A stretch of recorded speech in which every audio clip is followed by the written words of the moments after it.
loud. All right, welcome.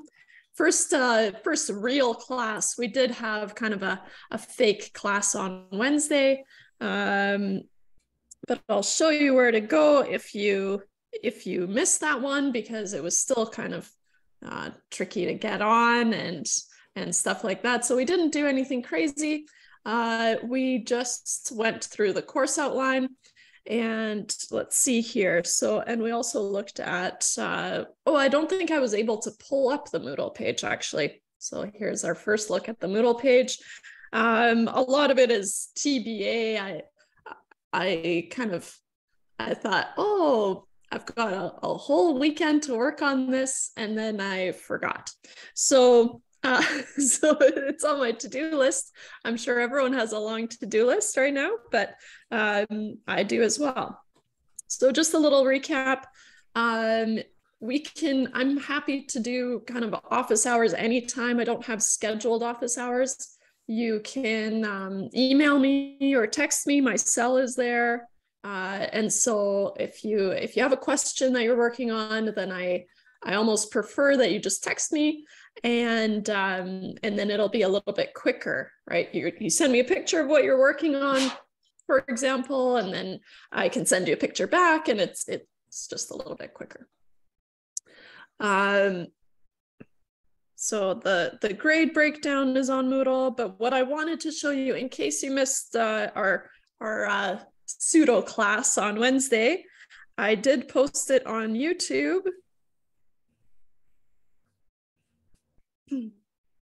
Only one video so far. Okay. And I'll post this one once it's been processed, and so on and so forth. So I post my notes, and I post the video. So if you have to miss class for whatever reason, you're all adults, you can make decisions, but then you'll have the class to watch at a later date if you want to. Okay. So I'm hearing some, let's see here. Maybe I'm gonna mute all. Hopefully that doesn't mute myself. Let's see here. Mute all. Okay.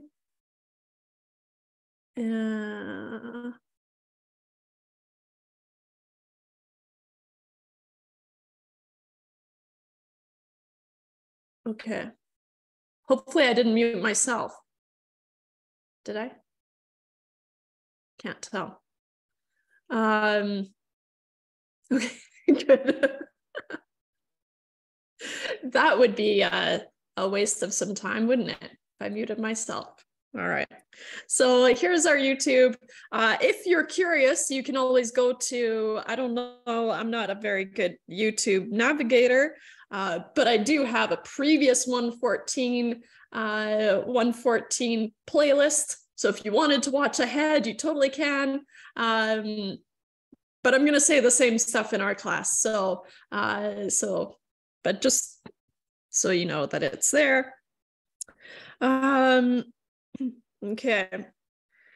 So what I do for each week is I just I like to have to prepare for this week, and then just the schedule, so you know what's coming up. Obviously I haven't had a chance to set up our full Moodle page, so I've just been working just for the first 2 weeks here. I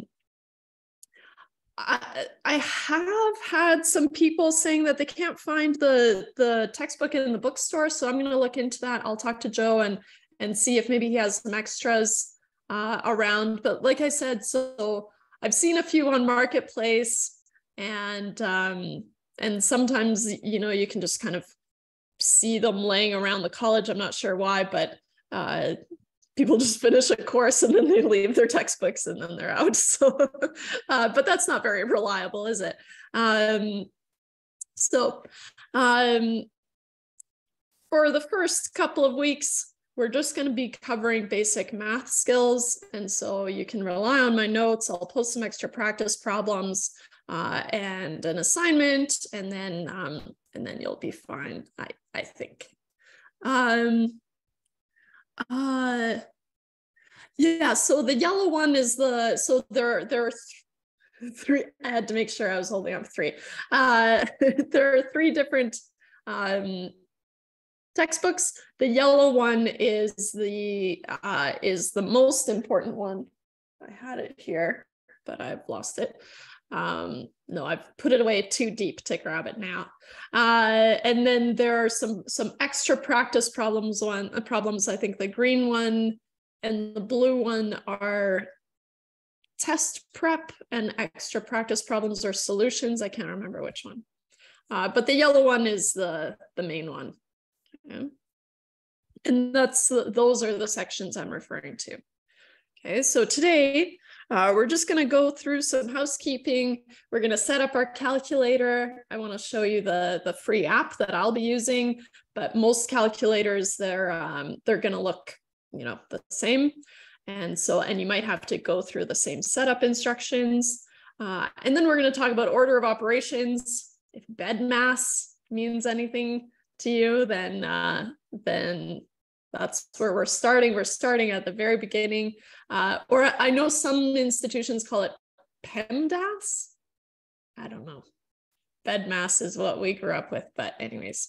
And then rational numbers, which are fractions. And then on Wednesday, we'll just continue with expanding and factoring and solving systems of equations, and then ratios, proportions, and percentages, just kind of covering the basics. Okay. As a heads up, okay, and I'm going to screenshot this and put it in our notes.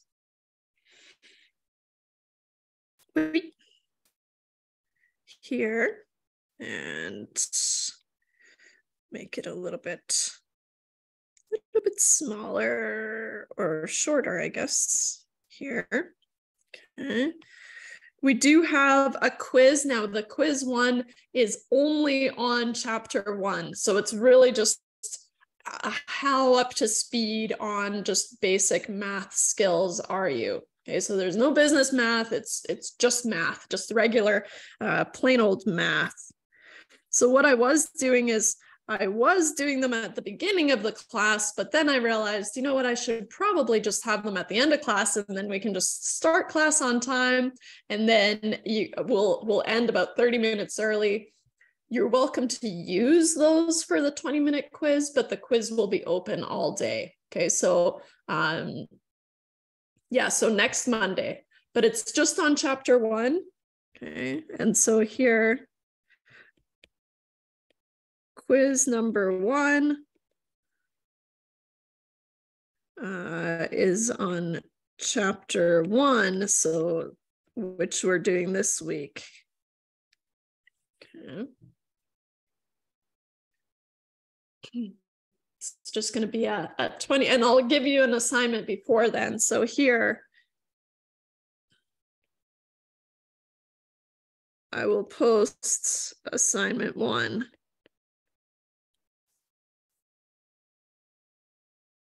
Which is basically a practice assignment for quiz 1, right? Very, very contained. And so, like I said, the quiz will be open all day, but once you start, you'll have 20 minutes and then it's over. And so I do want to give you class time to do it, and I'll give you the last half hour of class on Monday. Whether you use that time for that or not, that's up to you. Okay. Okay. So, let's get this calculator set up. I'm keeping an eye on the chat, so if you do have a question, that's probably the easiest way, because I don't know. I feel like my hearing is not that good, so when people speak, I have a hard time kind of hearing it, I guess. So the calculator that I'm recommending, because we are online, all our exams, so your quiz and your tests and your final exam, they're all open book, right? And so There are kind of things that we've done to make sure that it's hard to cheat, obviously, but they are open books, so you're allowed to have access to kind of any materials that you want. And for that reason, we can use just a free app. I was looking for you can put it on your phone, and you can have it on your phone. Now, I recommend the BA Calc app. It's free. And so it's this one here. And the problem is you have to deal with ads. But I'm okay with that because it's free. Now, this isn't how I wanted to do this. Okay, there. So it has to be in this, look at how big that is. Wow. So it has to be in this mode to work properly, but any financial calculator will look the same way, look and feel the same way. In fact, I have a real version. So many calculators. Don't worry, I have another calculator that I do for other courses around here somewhere. So the most important part is that it has these, let me see here. I'm going to screenshot this. And I mentioned it last day, but it doesn't hurt to say it again. Okay. Most important part is that you have these buttons here. There are a couple of other ones, but these are the financial calculator buttons.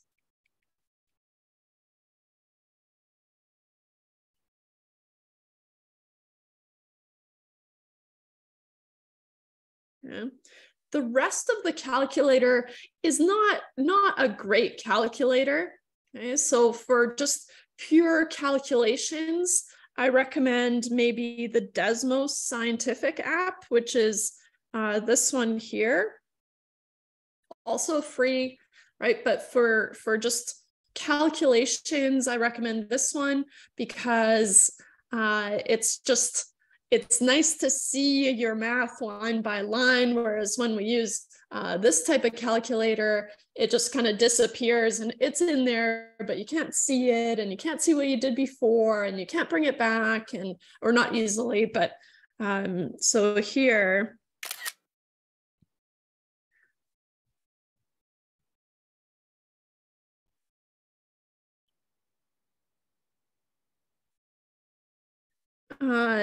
for, I'll say plain math calculations,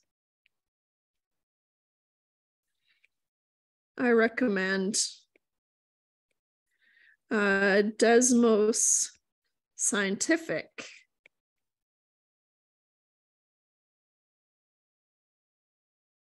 Okay, which looks like this. Yeah. So that's what and maybe you don't need to see all that empty space. And then I can make it a little bit bigger. Okay. So that's what I'm going to use for just most of our calculations because it's easier to see. But a couple of things that we need to do before we can use this financial calculator is we need to change a few things, such as there are only 4 decimal places showing, and we're going to set it to 9. And by default, it doesn't follow order of operations. And so we're going to change that as well. Okay, so to set up, I guess this is 1.1, which is called something. Setting up the financial calculator.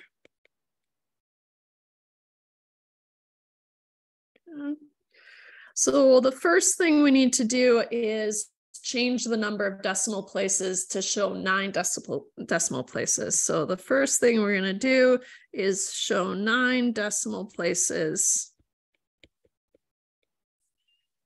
And so to do that, you're going to go, and maybe I'll steal this here, copy. paste. Okay. You're gonna go. Let's see if I can do this. Copy, paste, second, format. Then you'll be on, oh, need to tilt it here. Okay, so second format, it says decimals equals 4. And so you're gonna hit 9 and then enter. Okay, notice that when you hit 9, it takes away the equal sign. And so it's not locked in until it shows the equal sign. So you have to say enter. Okay.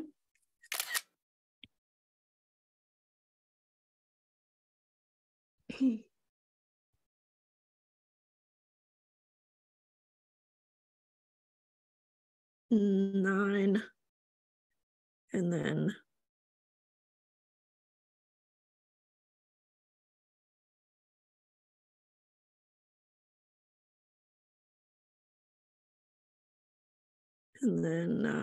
enter, which is, I think, really set, but that's okay. Okay, so it should look like that. The reason I'm spending so much time on this is because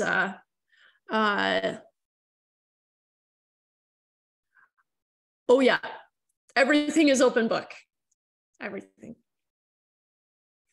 The reason I'm spending so much time on this is because you need to make sure that you're showing 9 decimal places, because for some reason it rounds it and it'll give you wrong answers if you haven't set it to 9. If you're using the Desmos Scientific app, then it'll already do it for you. But if you prefer to just use 1, then this is something we have to do. Okay, so then the second thing we need to change is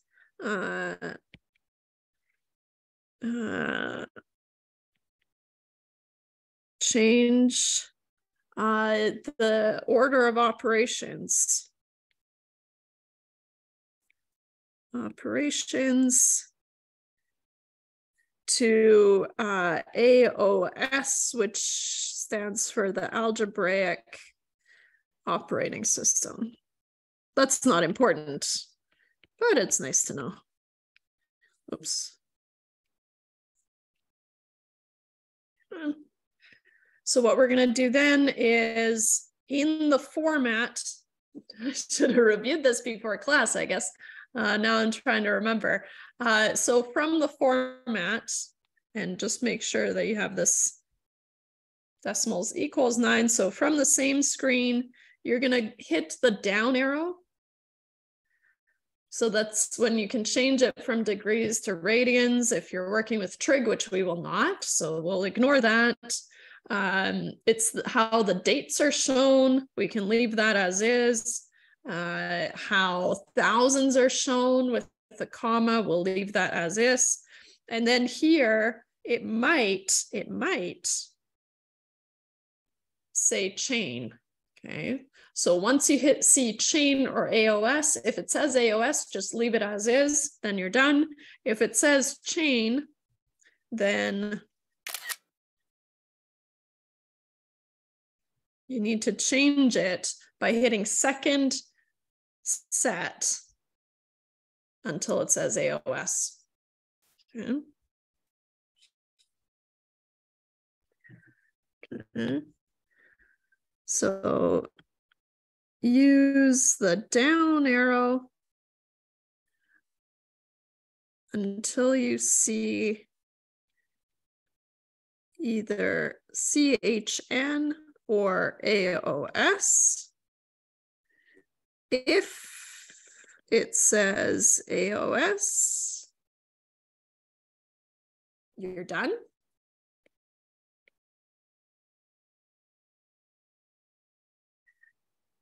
If it says CHN, hit second, enter,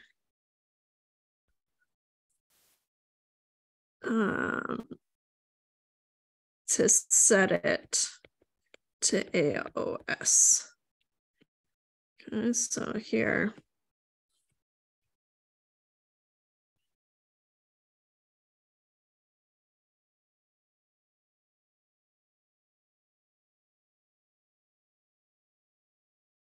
I'll just do it like this.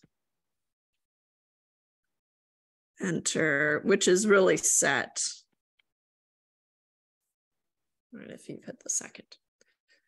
And then to exit out, you hit second quit.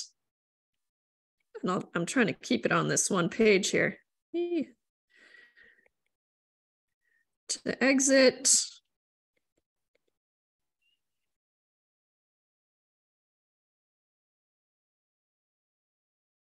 Second CPT, which is really quit.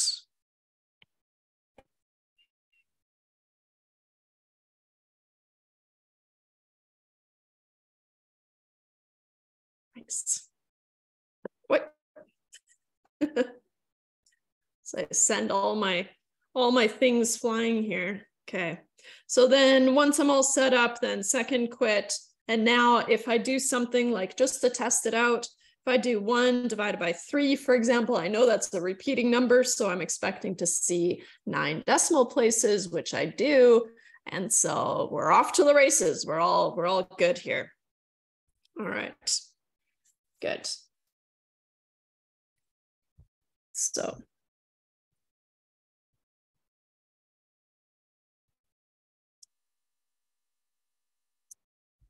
section 1.2 is order of operations.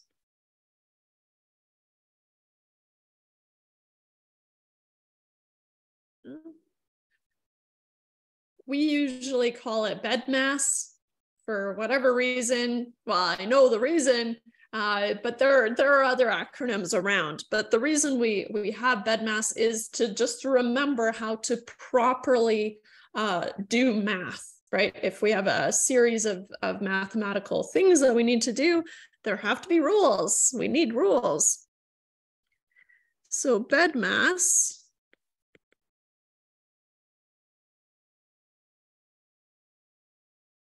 I've also seen PEMDAS, but I'm not going to do that. P being for parentheses instead of brackets. Doesn't matter. It tells us the order of our calculations.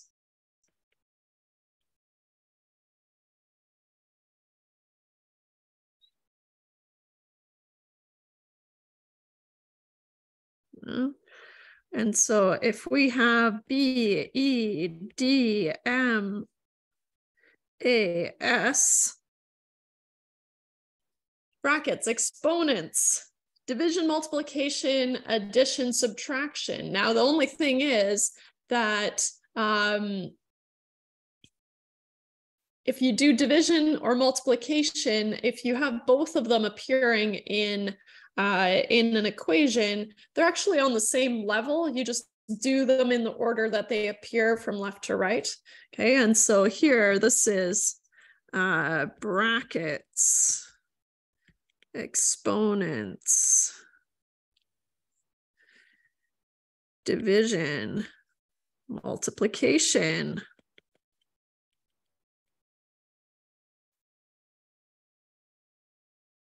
addition and subtraction.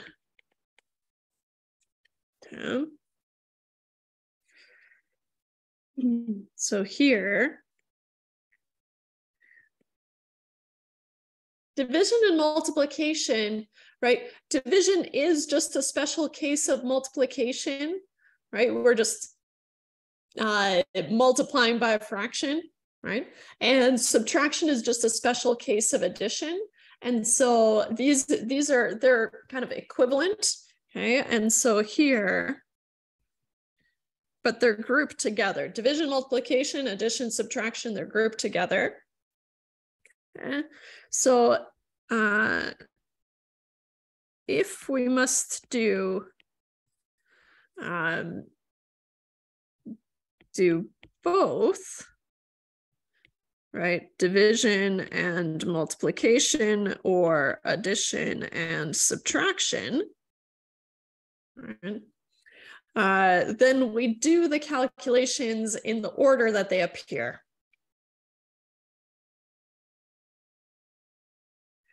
Then we do the calculations in the order they appear from left to right.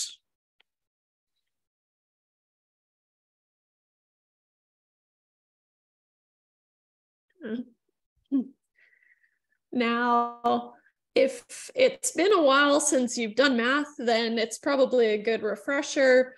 If you're really, strong in math, that's totally fine. You can take the week off and do just fine.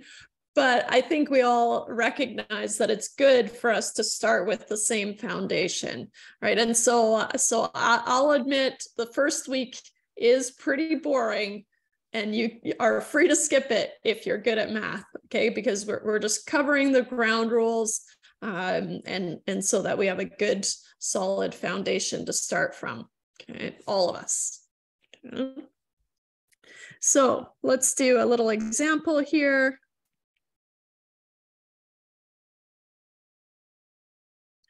I will be referring to, so I've just stolen these examples out of the textbook, which is probably a good thing because it doesn't seem to be available. So I'll call the example numbers from the textbook, so they will not be in order. So for example, this is our first example, but it's example 2. Okay.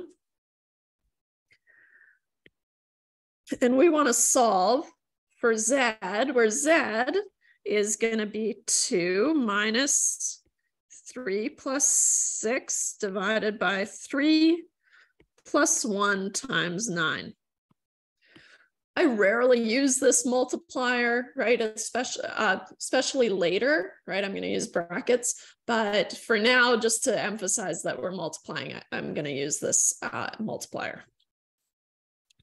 You're free to use a dot if you want to. Okay, so order of operations says that we need to do whatever's inside brackets, and if you have brackets within brackets, then you need to start at the very core, right? It's like an onion, right? So you need to start in the very center and then work your way out, okay? And then within the brackets, you follow BEDMAS again, okay? So you deal with what's inside the brackets. Then once you've dealt with the brackets, you've simplified the brackets, then you go on to exponents. Okay, exponents are powers. Yeah. Then we look for division or multiplication, right? Remember, they're kind of on the same playing field here. So you do them in the order that they appear from left to right. And then we move on to addition and subtraction, right? And so in this case, what do we do here? All right, so step number 1, I see some brackets. What a surprise, right? And so here I can simplify this. Inside the brackets, I only have one calculation, 3 plus 6, which I know is 9. Just as a note, I do not do any mental math. I'll use a calculator for pretty much everything. It's sort of embarrassing, but not really, because I'll mess up too much if I don't. Okay. So I'm going to start here, and 3 plus 6 is 9. Everything else stays the same. 2 minus, now the 3 plus 6 in brackets has been replaced by 9, but then I'm dividing by 3 plus 1 times 9. Okay, so I've dealt with the brackets. I don't see any exponents, right? There are no powers here. And so what's next? Multiplication and division, right? Or division, multiplication, right? So I'm looking for these, and I'm just going to do them in the order that they appear. So I have 2 minus 9 divided by 13. So I'm going to deal with 9 divided by 13. Maybe I'll use the same. Yeah, I should use the same color. Otherwise it gets, no, you know what? I'm going to do it. I'm going to go for it. first thing I do is 9 divided by 3, which I can replace with a 3.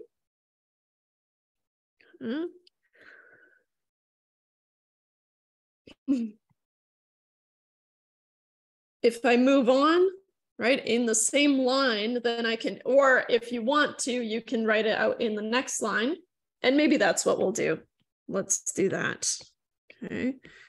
Z equals 2 minus 3 plus 1 times 9. Okay. So now I'm still looking for division or multiplication. I have a multiplication left over. And so here, right, 1 times 9 is 9. So then I have Z equals 2 minus 3 plus 9. And maybe I should make this orange. There. Okay. And now I can just do the this calculation in the order that it appears, right? Because now all I have is subtraction and addition, or addition and subtraction.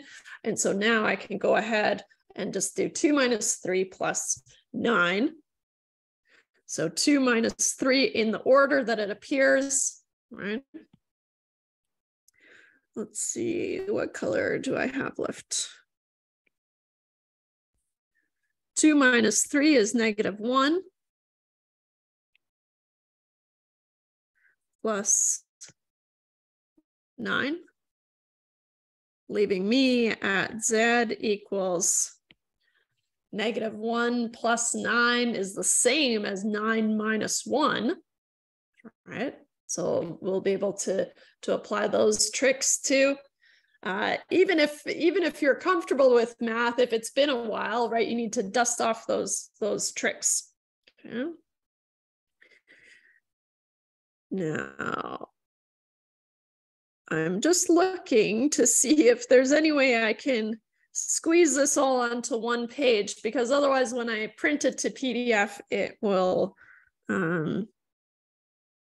it'll go across 2 pages, and that's not very clear, is it?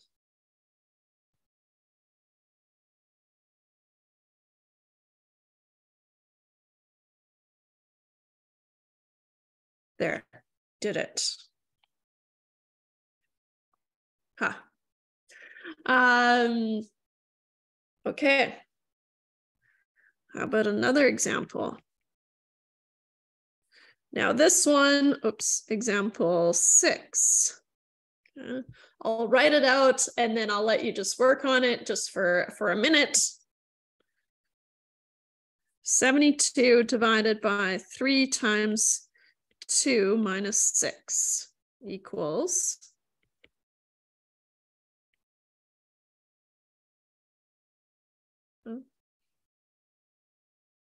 so following the rules of order of operations. To work through that one real quick.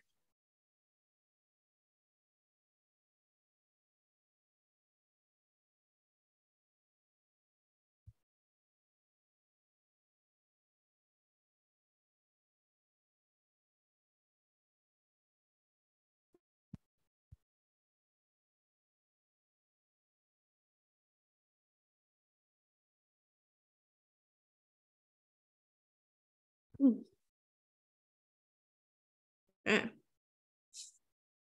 Look at you guys go. I'm not actually expecting an answer, but I see it's time for us to just go through it quickly. But awesome, great job. So here, right, starting with the brackets, I get 3 times 2, which is 6. And then I have 72 divided by 6 minus 6. Tempting to do that 6 minus 6, right? But then the first problem is you'd be dividing by 0, which we can't do, but also order of operations does not allow it, right? And so now what we have to do is we have to do 72 divided by 6, which is 12. I only know that because I have it in my notes. And 12 minus 6 is 6. Okay. How about one with exponents?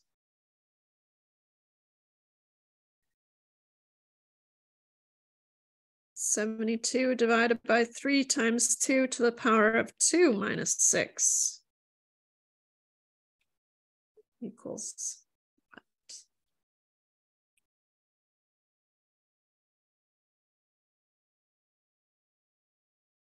Just give you a quick minute here.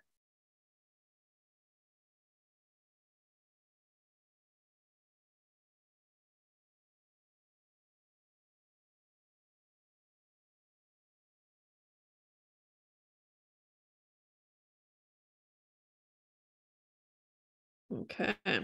First thing you want to keep an eye out for is, yes, we have brackets. We're used to seeing brackets by now, so we start there. But then within the brackets, we still have to follow order of operations. Nice. So then we need to deal with those exponents first. So 2 to the power of 2, which is kind of the tricky part, I guess, which is 4. So then we get 72 divided by 3 times 4 minus 6. 3 times 4 is 12, of course.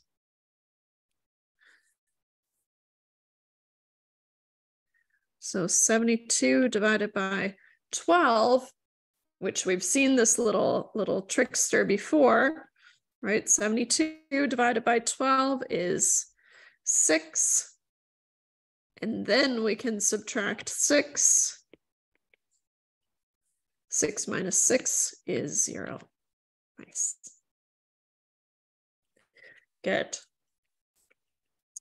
Good. Okay. So we haven't, there's a section on fractions where we'll talk about kind of rules for dealing with fractions. But before we go there, we do need to establish some terminology about fractions because we're going to be using a lot of fractions. Okay, and so we need to be fluent in the terminology. Okay, so we will be working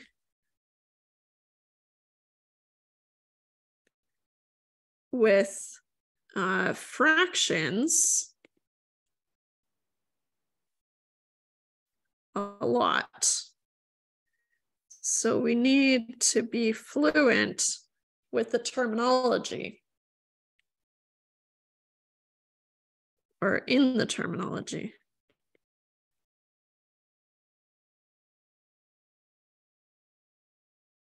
Okay, so a fraction is a numerator over a denominator.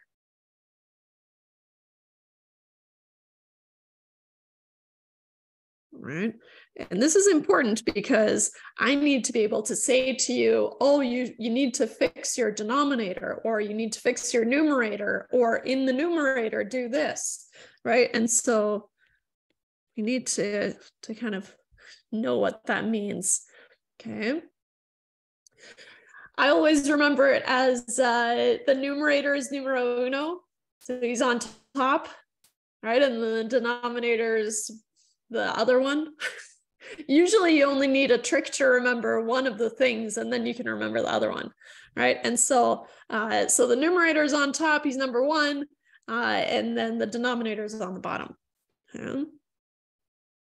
So when you're working with numerators and denominators, it's perfectly fine to simplify numerators and denominators alongside each other. Okay. And so when simplifying fractions, which is what we'll want to do, right? Our formulas, and there's a reason I haven't posted the formula sheet for you guys yet, is because I don't want to scare you off, basically.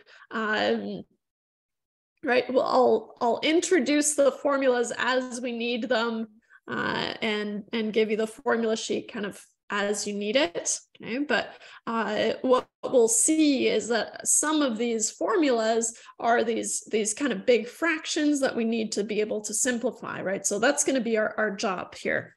Okay? So when simplifying fractions, we are allowed to simplify the numerator alongside the denominator.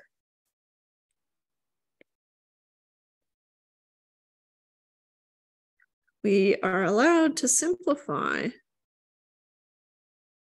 the numerator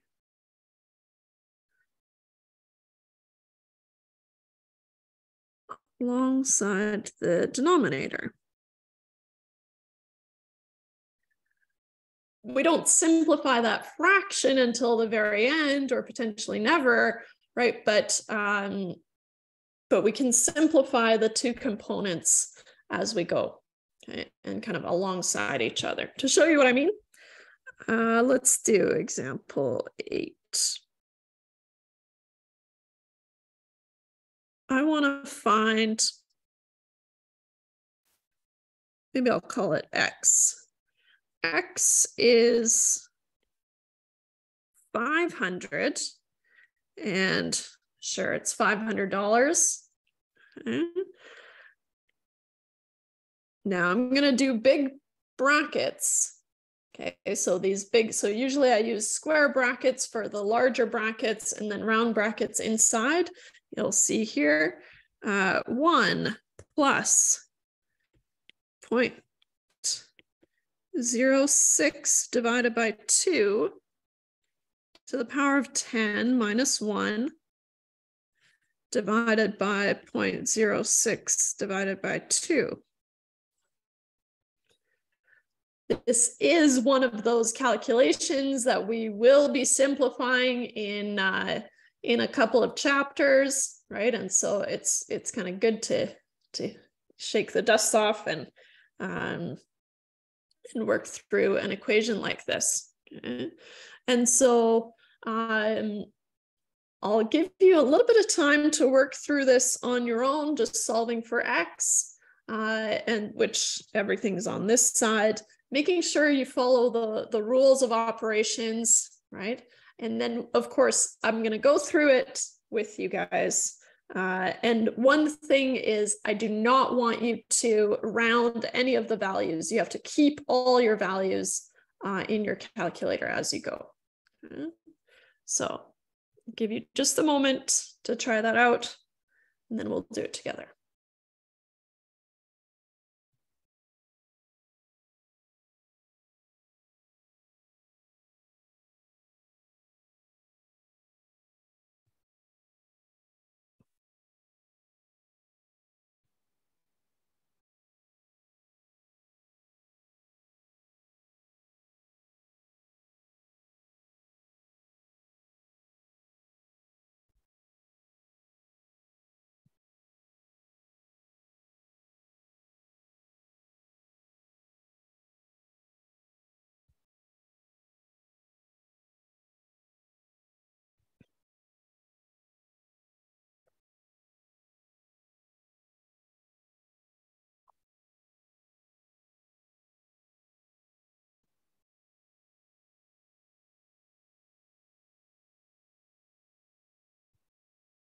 Okay. You might not be quite done, but I'll get started on this kind of mumbo jumbo of an equation compared to what we've seen. Right? Okay. So we start with our brackets. We look for brackets. I have the big brackets, but remember it's like an onion, right? So you have to go and inside the brackets, if there are other brackets, we need to deal with that. So then I have these brackets here. Okay. So this is my first thing I need to deal with. And even in here, right, I've got addition as well as division. So I need to do the division before I can add it to 1, right? And so here, this is my first step. And maybe I shouldn't have 2 things. Let's just start there. Now, as a little trick of the trade, right, I'm doing the same calculation in the denominator, and I don't need to wait until I solve the denominator, right, because I'm working in a fraction, so I can just go ahead and also We can also simplify this.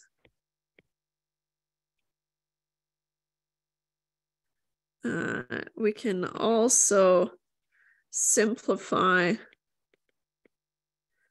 the denominator if we want to. You don't have to, right? But you can.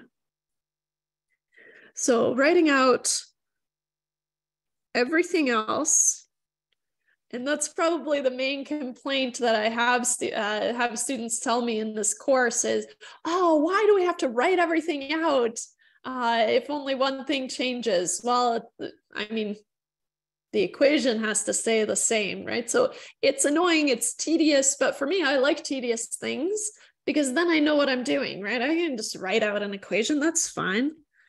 Make sure you don't make any typos, any mistakes though.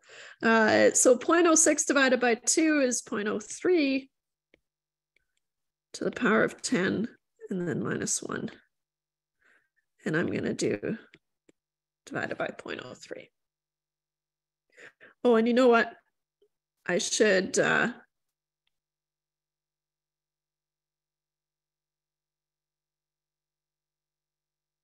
be proper today at least. 0.03 and use the same color scheme that I did just to match. I'll get lazier as the term goes on, but today it's important. It's our first real math day, so I'll stick to it. Why didn't I do the exponents yet, right? Because we have to deal with all the brackets first, so we have not simplified this inner bracket yet. Once we have just one number, then I can move on to exponents, right? Because within these big brackets, I still need to go on and do BEDMAS again, right? And so next thing I'm going to do is I'm going to, and maybe this one is, sure, I'll use green. So I need to do X equals $500 times green 1.03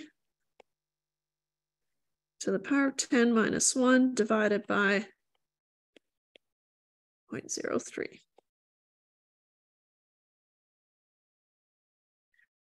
Here is where it becomes important, right? 1.03 to the power of 10 is going to be kind of a nasty number, right? And so it's going to be very, very tempting to round that number, but this is where we need to keep all our decimal places. Okay. And so here, I'll do it in red.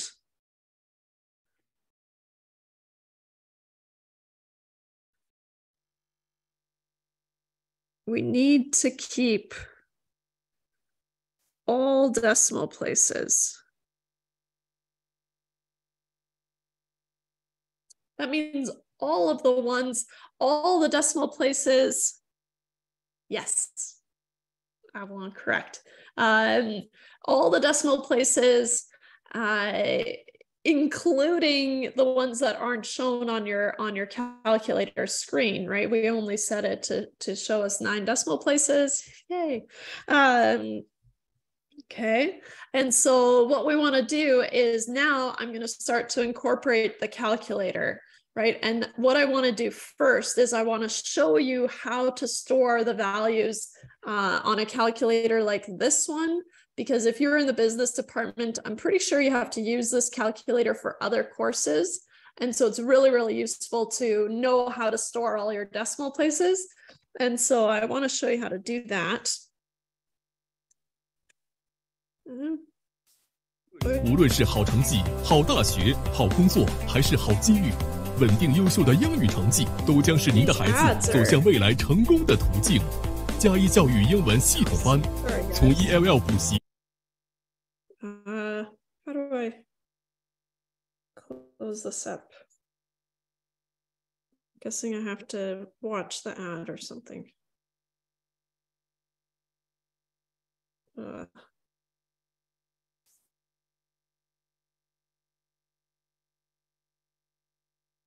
I guess it knows I'm teaching math, at least. That's pretty good.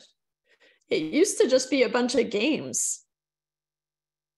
Okay, maybe I can't do this one. Wait, that's just me. How come I can't close this up?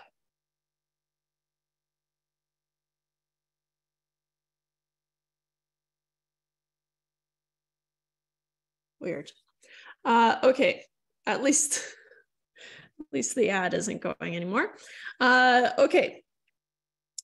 What was I going to do? 1.03 to the power of 10.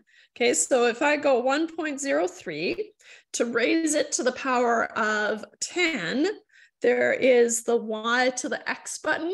Okay, so how this calculator works is you have to have the base on the screen and then you hit the y to the x button, and then I want it to the power of 10, and then I have to hit equals. And this number is going to keep going. But what I'm going to do is I'm going to store it. And so this calculator has a store function and a recall function, and it does exactly that. It stores this number, but it stores all the values, even the ones that it's not showing. And then I have to recall it. Now, the reason this is so important, I'll show you the importance if we had rounded at the end, right? So once we have the answer, then I'll tell you what the answer is if you had just rounded this number, and it's going to be quite significant. And remember, we're talking about money, so it's very, very important. Okay, so to store a value on this calculator, most calculators can do it. You just have to kind of YouTube your way to it. But there's this STO button, bottom left here. So I'm going to store this. And I'm going to store it. You have to tell it where to store it. I'm going to store it in 1. Now, this is just kind of, there is a way to access all the stored values, but this you just have to remember. Okay, so what I do in my work is I just write a little STO1. I kind of circle it and then STO1, and then I remember, okay, I stored that in 1. Okay, so now what I can do is I can clear this, and now if I hit recall, so RCL, which is the button below it, recall 1, it'll bring that number back. Okay, so when I need it, I can bring it back in. So just to show you how I show that, I'm going to say STO1, store 1. Okay. Just making a little note to myself, and that's how I'm going to show it in all our work, right? So most of the time I'll just be storing numbers, and so over the years I've gotten lazier and lazier, and sometimes I just write store 1 instead of the number. That's lazy, isn't it? Isn't it? It is. It's what time does to you. Okay, so here, use the STO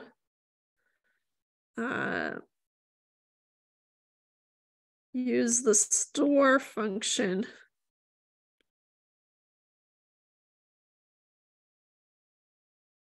on your calculator.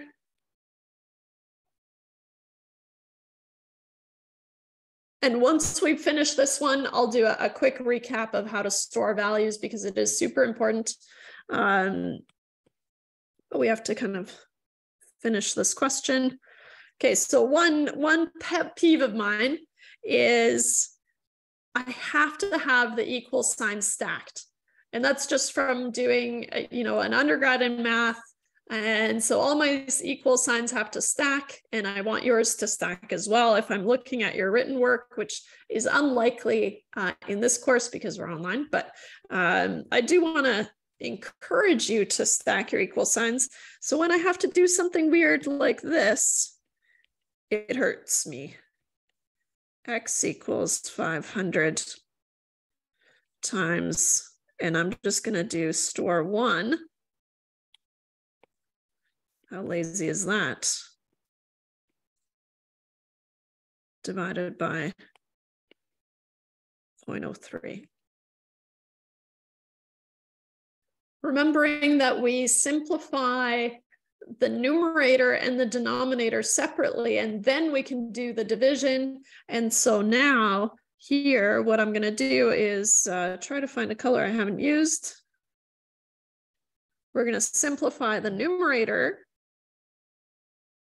So if I go back here, let's see if it'll do it in widescreen here. I want to do -1 equals.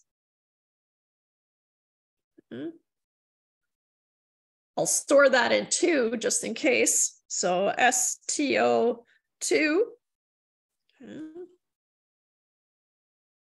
And so then X is 500 times STO2 divided by 0.03. Now, home stretch here. So I'm going to do store 2 divided by 0.03, and then I'll be done with those brackets finally. Okay. So then here, I'm able to do this one. So now if I go back in here, I've still got it on my screen. I stored it just in case I lost it, right? But I've got it on my screen. So now I'm going to go divided by 0.03 is 11.4638, which I'm going to store in what? 3 probably. Store 3. Remember, this is just in case, and if I go back and I store something else in 1, it'll overwrite what was there, obviously. And so I could just be storing in 1 all the time, but then I wouldn't be able to go back. So usually throughout one problem, I store in different little slots, but that's just in case. Okay. So I think I stored this in 3, but just in case. So now I'm going to use, this is going to be store 3, and I guess I didn't write a note here, store 2. So I get X equals 500 times store 3. Finally, that times 500. I'll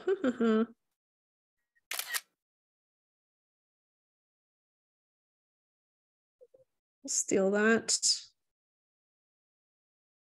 Oops.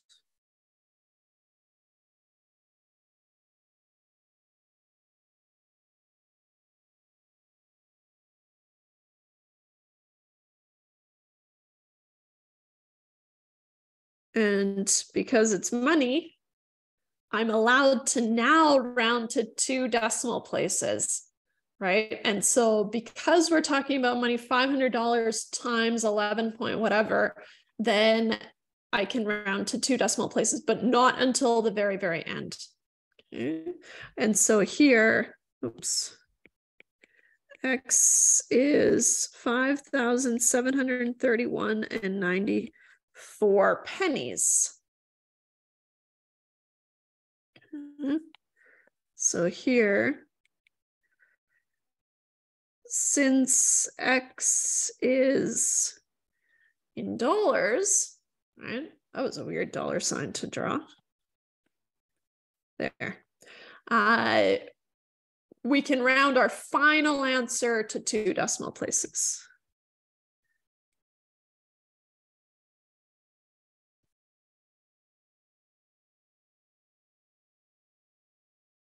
To 2. Because I talk about decimal places a lot, I usually just abbreviate it DP, which is decimal places. Yeah. So it all came down to the first time that we stored a value, right? If we hadn't kept 1.03 to the power of 10 as the exact value, right, which is what storing does, then we might have rounded this value. So if we had rounded this value,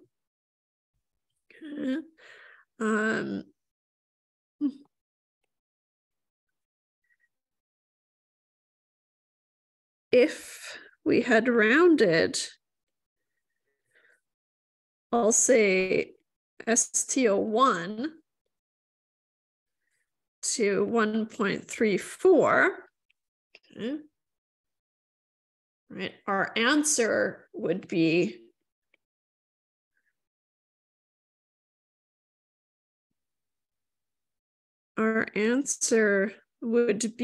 what? 5,666 and 67 cents. Now, I'd prefer this one, right? 5,731.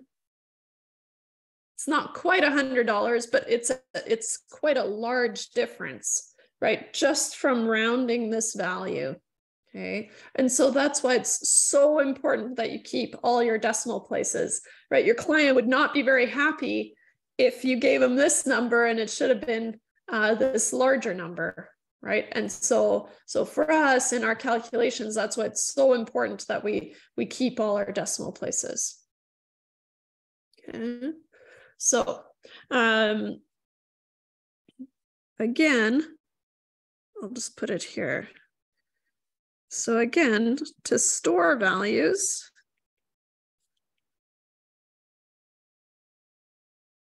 or to store the value shown on the screen,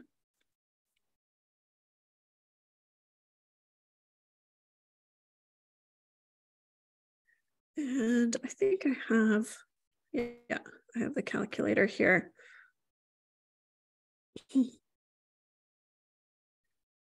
You hit store and then whatever slot you want it in. Okay.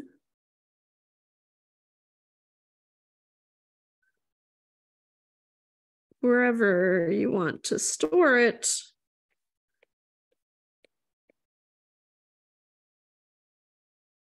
To store the number, and then to recall the number,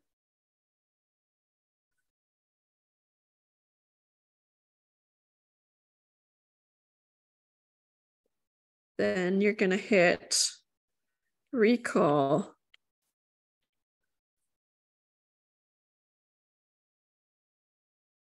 One. And just as an example. And as you get more comfortable with it, right, you might have zero. So storing something in 0 might mean something to you. Storing something in 1 might mean something to you, right? And you can store in any of the number slots, right, to 9. Okay. I'll show you this calculation, that how I would do this calculation in the Desmos scientific calculator, right? So we started at 1.03, right? Up until that point, I was able to just kind of do things by hand, right? So 1.03, and then I had to do that to the power of 10, okay?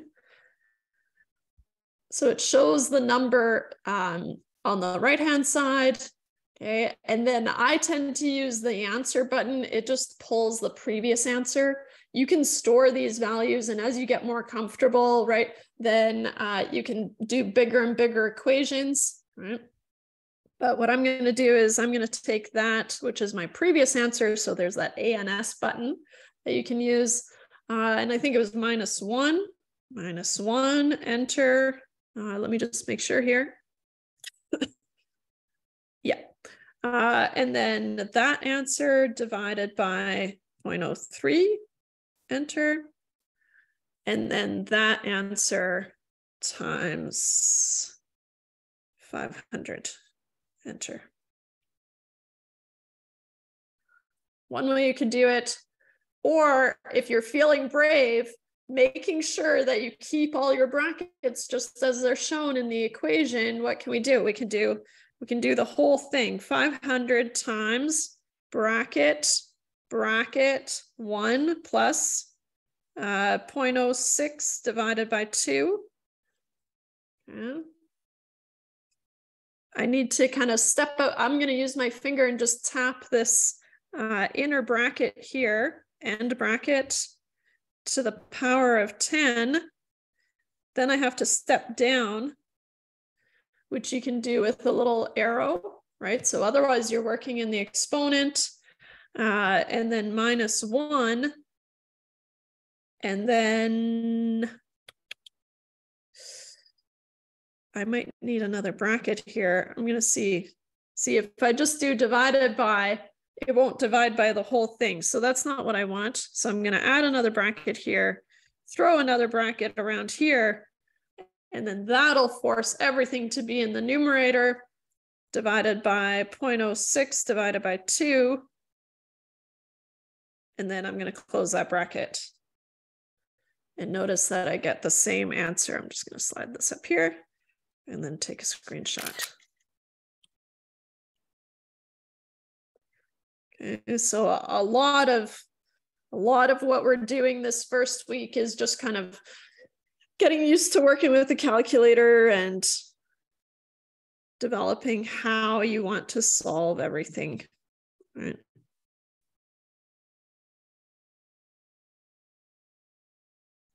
So here, this is the answer, and or, right? But be careful with the brackets.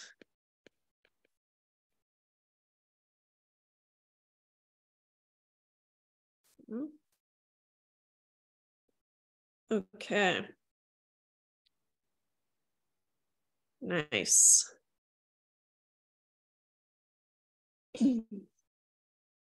Okay.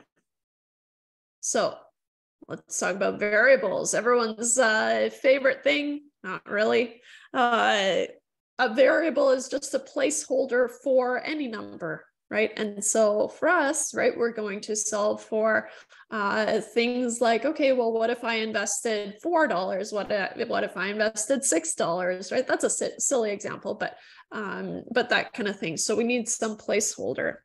And so a variable is a placeholder for a number.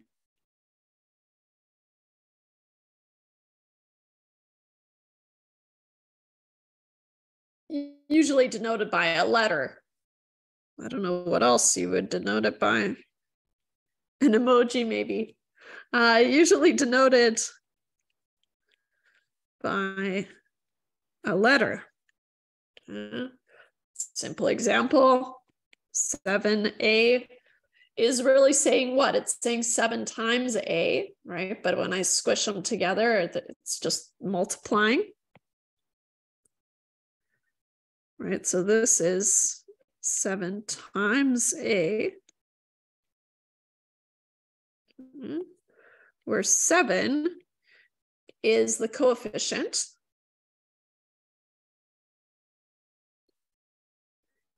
And a is the variable.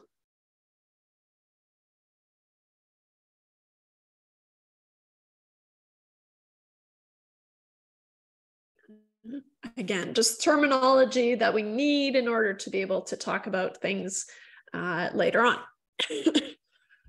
If we want to simplify, and usually our job is to simplify calculations, right, until we arrive at some answer, just like we did with the previous question, right? And so if we have to simplify something with variables, then we need to collect like terms.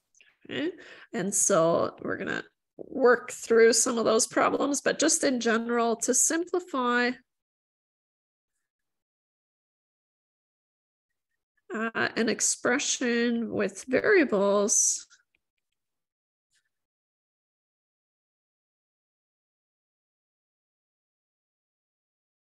we need to collect like terms.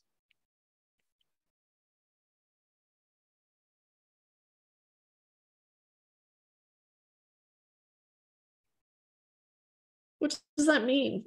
means a's go with a's, a squareds go with a squareds, right? A to the 3's go with a to the 3's, right? B's go with b's, c's go with c's, right? But we also have to keep track of those squared to the power of 3's to the power of 4's, right? And so here in general, a's go with a's,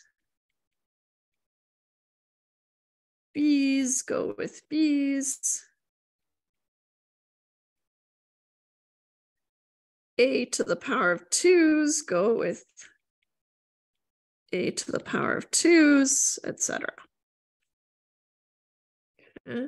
So we have to collect all those like terms. And what do? We can collect them and then we can simplify the coefficients, right? I can pull them outside and I can simplify the coefficients. And so once, oops. Once you've collected like terms,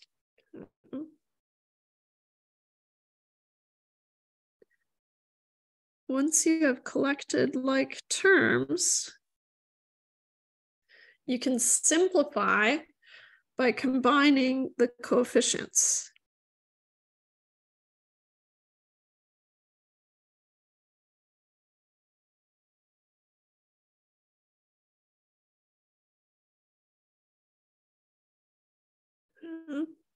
So, for example, solve for A. In A equals 60 plus 4 divided by 4 minus 3A.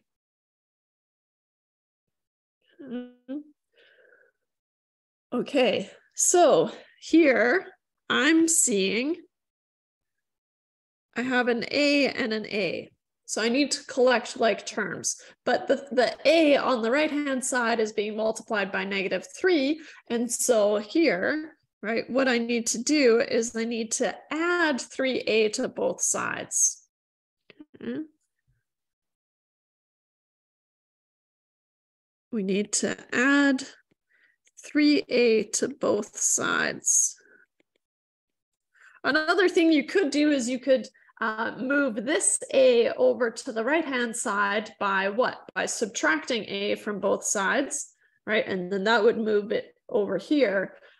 But because I want to solve for A in the end, I like to have whatever I'm solving for on the left-hand side and everything else on the right-hand side. So that's just my preference. And so I just like to stick with one way of doing it. But of course, if you wanted to, but if you move this A over to the right-hand side instead, what would be left? 0, right? A minus A is 0. And so you'd have to keep the 0 there. And that makes it a little bit harder to start off with. But so I like to just take this 3A and I like to move it over to the left-hand side. So we need to add 3A to both sides, which, I mean, technically, right, looks like A plus 3A is 60 plus 4 divided by 4 minus 3A plus 3A. That's the last time that I'm going to write this part out, right? And so I never write this part out. I just write this side out. Because what was the goal here, right? To make it 0, right? Negative 3A plus 3A gets me to 0, right? I will never write this out again. Unless it's something that we're having a hard time with, but for now, I'm just gonna, I'll never write that out again. I'm just gonna say, okay, by moving this plus 3A over to this side, then I'm done. And maybe I should make it, I think, maybe this one as well. There. Okay. Why does this equal 0? Well, because if I pull out these A's, right, then I've got -3 plus 3. But also if I tell you that I give you 3 bananas and now I take away 3 bananas, how many do you have left? You have 0, right? And so just intuitively, right, this equals 0, and that's by design, right? This equals 0 because we forced it to equal 0. Okay. So now that kind of just goes away, and what I'm left with here is I have a plus 3a is 60 plus 4 divided by 4, and then nothing.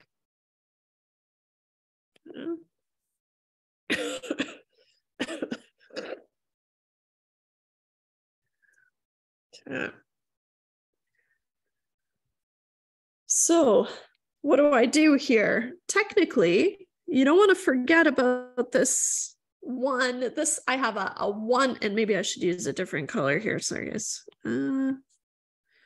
Technically, I have a 1a. 1a plus 3a gives me 4a, right? And so here I can simplify this by saying I have, right, 1 banana plus 3 bananas is 4 bananas. I don't know why I started using bananas as my variable, but I don't know, I find it helpful. Right? Entities. I can start to simplify the right-hand side as well, right? 60 plus 4 is inside the bracket, so I have to do that. So 64, and then divided by 4 is, wait, I didn't use a different color here, did I? There. 64 divided by 4 is 16. Now, I encourage you to use your calculator, obviously, but I already have it written down. So unless I wrote it down wrong many, many years ago, which is possible, then I trust these numbers. Okay. 64 divided by 4 is 16.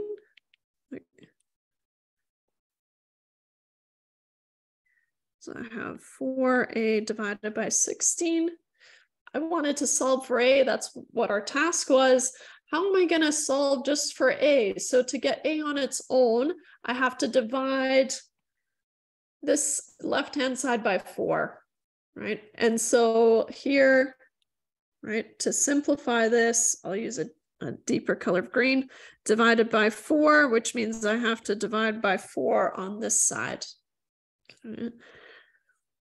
4 divided by 4 is 1, right? And so then I'm left with 1a, and we usually don't bother writing the 1a, right? We just write a. So this becomes a is equal to 16 divided by 4, which is 4. Nice. Whee.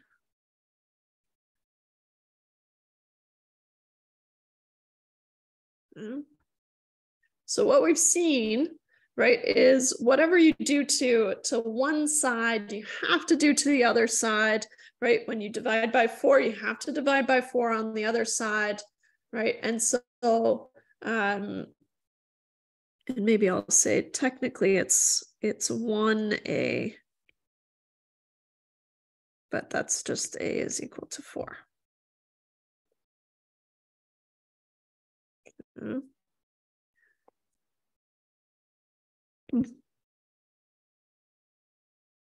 So when we're working with equations, right, whatever I do to one side, I have to do to the other side.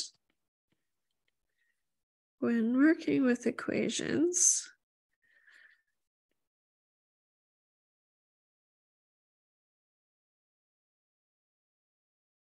whatever you do to one side,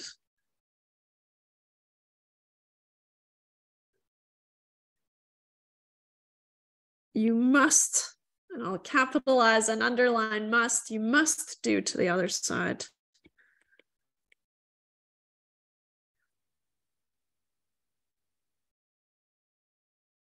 Okay. Otherwise, that equality is going to be lost, right? And so you don't want to lose that equality because then they're not equal to each other anymore, right? The left-hand side has to equal the right-hand side. And so otherwise, oops. The equality will be lost.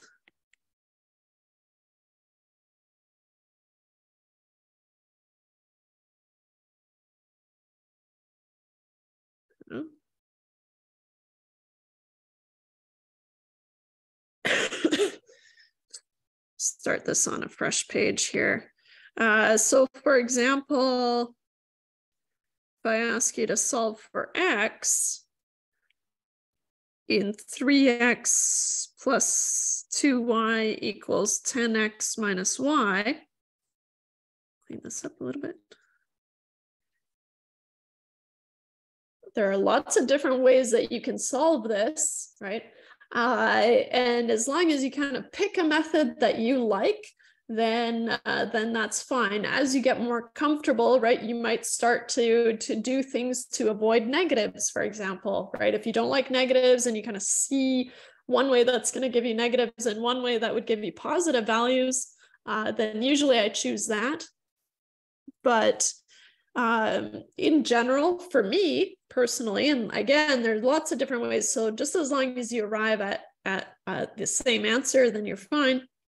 If I'm solving for x, I like to move my x's to the left-hand side and my y's on the right. Okay, and so there are many ways to solve for x here.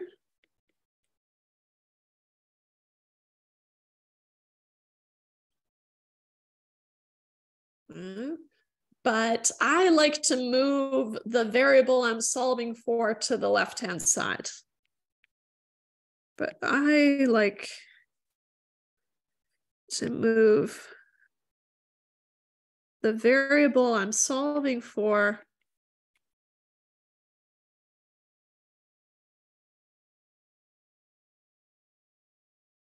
to the left-hand side and everything else to the right-hand side.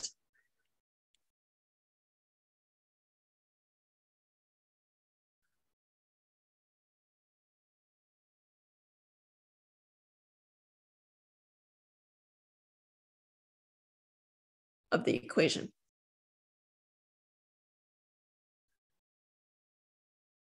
Of course. Okay. So I'll write out the equation again. 3x plus 2y equals 10x minus y. So what I'm going to do is, first thing I'm going to do, and as you get more comfortable, right, you might be making two moves in one line. That's totally fine, right? You could move the 10x to the left and the 2y to the right in one kind of ships in the night situation. Okay, but what I'm going to do is I'm going to move this over here. So then I get 3x plus 2y. If it's plus 10x on this side, then I need to do minus 10x on the left-hand side equals negative y. Okay. And then I'm going to take this 2y and I want to move it over here.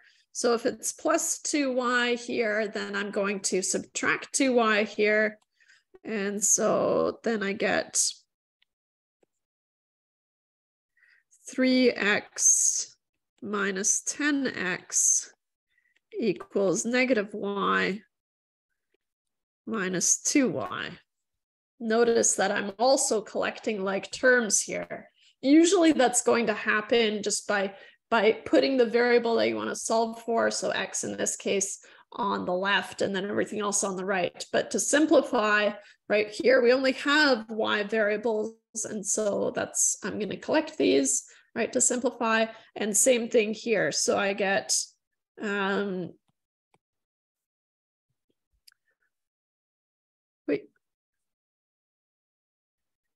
so I get 3x minus 10x puts me at negative 7x.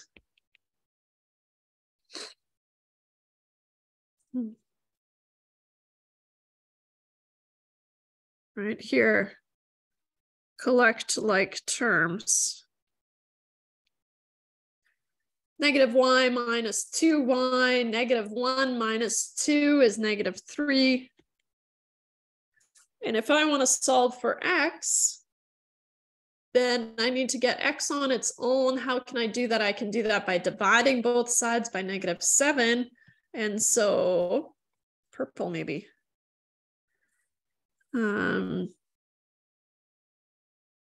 Negative 7x divided by negative 7. Usually I don't even really show that, right? Maybe that's what we've grown up a little bit here. X is negative 3 divided by negative 7. Right. And in my mind, all I'm doing is I'm taking this coefficient and I'm putting it in the denominator. Right. Oh, and I forgot the y. Ha ha ha ha. Yikes. Nice try, Emily. Nice try. There. Negative 3y divided by 7. Thank you. Yeah, almost got away with it too. So then finally, right, the only thing I can do 3 over 7 and negative 3 over 7 doesn't simplify to anything. So I'm going to keep it as the exact value. Okay, but I am going to, a negative divided by negative makes a positive, so I can drop this. And so here I get x is 3y divided by 7.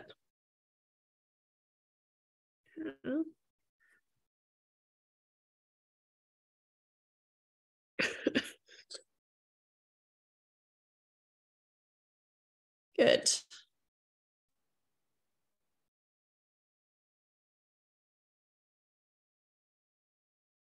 Example 12, I want you to collect like terms for 1.0164x plus 1.049x minus x plus 3x squared minus x squared plus 5x squared. Just as a quick note, so I'll let you kind of work through this, although it's relatively easy, right? Because all the like terms are already collected, right? So all you have to do is simplify those coefficients. However, with no equal sign, so the difference between an expression and an equation is subtle, right? But with no equal sign, this is an expression. And if there is an equal sign, then you have an equation. And that's just a side note. It's not important, but it's, I don't know, kind of fun to know. So here, all my x variables are together, right? And when you're adding and subtracting, the order doesn't matter, right? And so, or the order does matter, but you can rearrange them, right? Why did I say order doesn't matter? It does. 1 minus 3 is different from 3 minus 1. Yes, right? But the order in which you have them doesn't matter. And so, so these are already collected in terms of my x's, and then in terms of my x squareds, which are a different variable, right? And so what I have is I get, this becomes 1.0654x. All I've done, right, is I've taken 1.0164 plus 1.049 minus 1. This one's important, right? This is technically minus 1 times x, right? So you don't want to forget that one. And then plus 3 minus 1 plus 5 is 7x squared. Oops.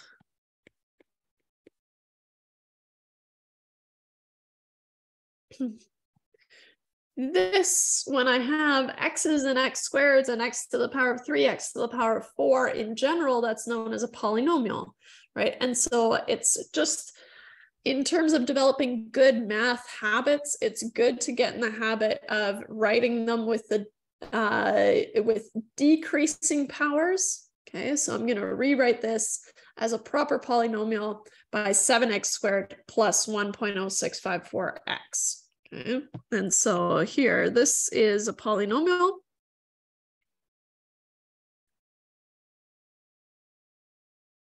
This is a polynomial.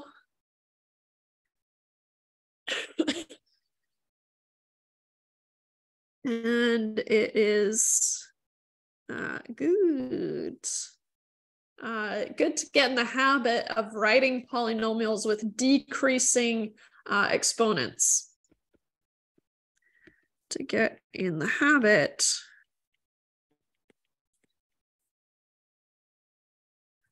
of writing polynomials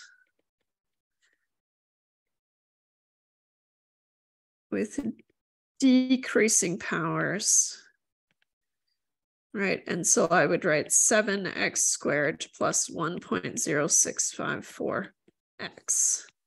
And maybe I'll just put that there.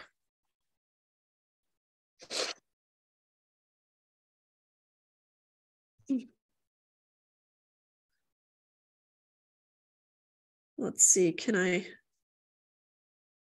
put this all on one page? I guess not. Sometimes it doesn't work.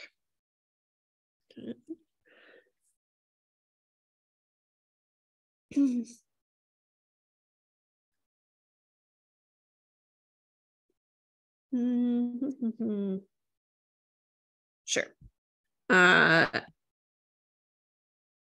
I was tempted to skip this one, but we'll do it just in case.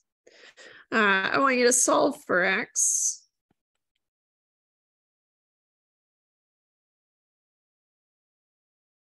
Of $25,000.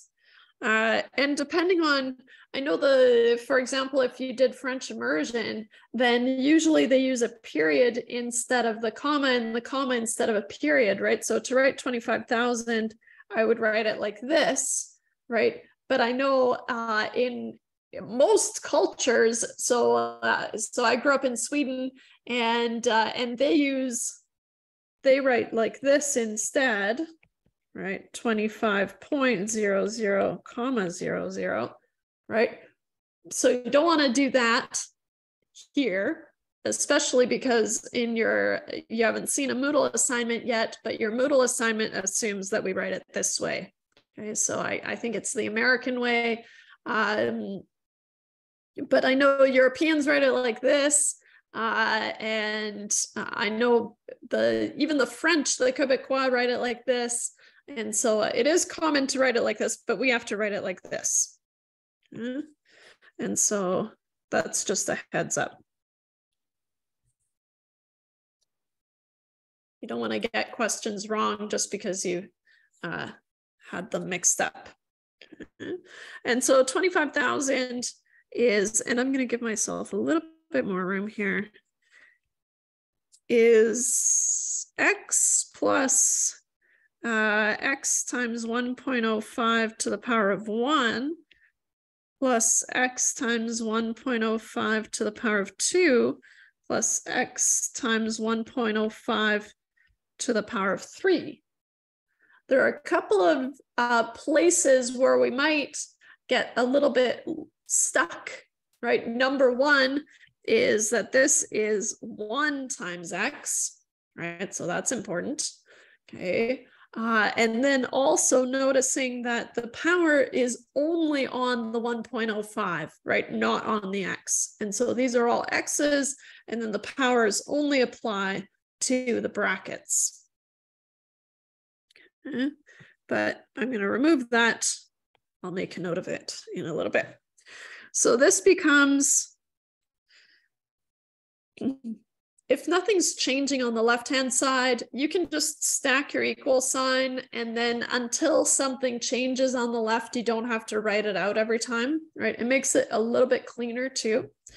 And so you have x plus 1.05 to the power of 1 is just 1.05. So I'm going to write 1.05x plus, and then 1.05 to the power of 2 puts me at, let me see here. I'm just going to do it on the side just to confirm, because I didn't check it before class. 1.05 to the power of 2. What am I checking? I just want to make sure that I'm not losing any decimal places. It is 1.1025 times x. And then finally, 1.05 to the power of 3 is 1.157625 times x. Notice that you do not want to do any rounding here. You want to keep all your decimal places. Okay. But now I just have all these coefficients with x's. And so technically what I'm doing is I'm pulling out a common multiple of x, but we haven't gotten there yet. So we shouldn't really talk about that, but that's technically what we're doing, right? But you can just manipulate the coefficients. And so we get 4.310125 times x.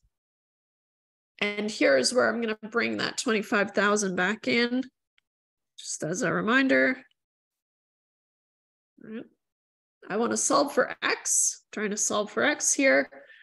And so now what I'm going to do is I call it a revolving door. Okay, so what I'm going to do is, because I want to solve for x, and this is just for me personally how I solve these problems, is as soon as I have something like this where I have x on its own, then I use my revolving door around the equal sign, right?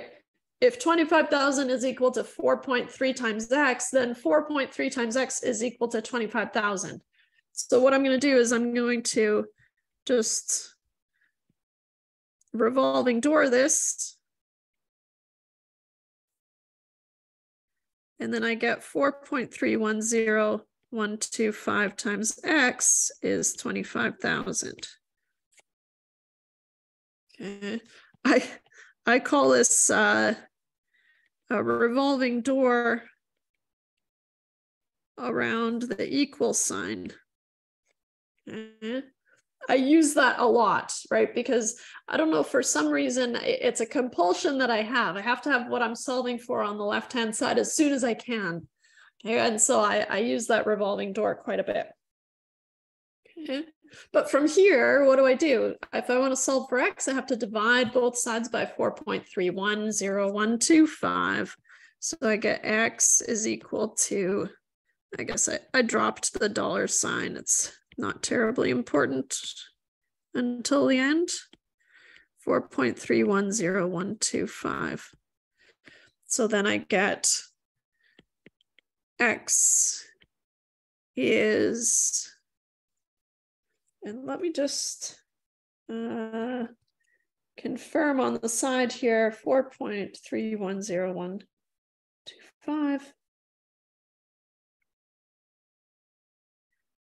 I get 5,800.295815 on my screen, but of course this is money, so now I'm allowed to round to 2 decimal places for my final answer, okay, or follow whatever rounding instructions there are, right? But in general, for money, we round to 2 decimal places, but it's always a good idea to write out the remainder of the values. The reason is, if I'm looking at your work, or just in general, if someone's following your work, then if you round it incorrectly, then that's not a huge deal. You can fix that, right? But someone can say, hey, you rounded incorrectly. Okay, oh well, right? But everything was good up until that point, right? So then we can just kind of check back and look over the numbers, and you can see them all. So X is 5,830 pennies, rounding properly.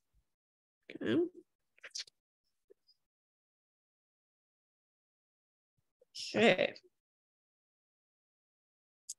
I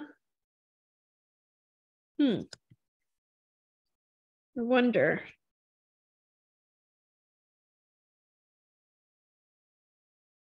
With 7 minutes left, can I do it? No, I didn't give you guys a break. I rarely do. I apologize, but hopefully, you know, you're at home, so, or, you know, you're online, so hopefully you're kind of stretching or whatever you need to do. But I think we'll end there. We were supposed to do fractions, but I want you fresh for fractions. And so we'll pick up with fractions on Wednesday, and then we'll finish chapter 1 on Wednesday. If you have any questions, let me know. Otherwise, I'll see you guys on Wednesday. I'll stop this recording. Thank you, Professor.